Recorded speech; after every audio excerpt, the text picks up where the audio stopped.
Advocate K Ramkumar, അങ്ങേക്ക് പറഞ്ഞ് അവസാനിപ്പിക്കാം. 30 സെക്കൻഡ് പ്ലീസ്.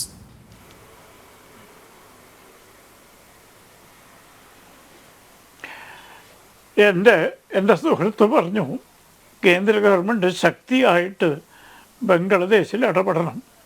ബംഗ്ലാദേശ് എന്ന് പറഞ്ഞാൽ ഒരു സ്വതന്ത്ര ജനാധിപത്യ റിപ്പബ്ലിക്കാണ്.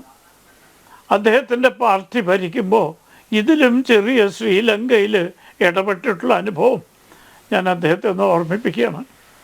എന്തുണ്ടായി?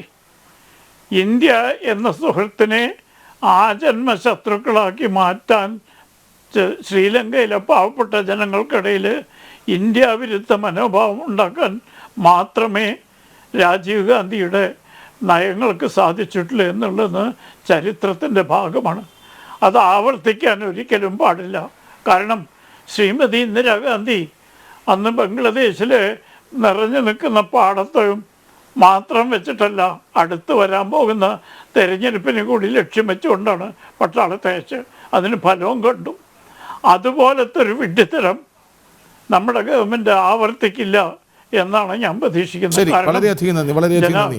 ബംഗ്ലാദേശിൽ ഹിന്ദുക്കൾക്ക് നേരെ 48 ജില്ലകളിലായി 278 ഇടങ്ങളിൽ അക്രമങ്ങൾ നടന്നിട്ടുണ്ടെന്നാണ് ഒടുവിൽ കിട്ടുന്ന റിപ്പോർട്ടുകൾ.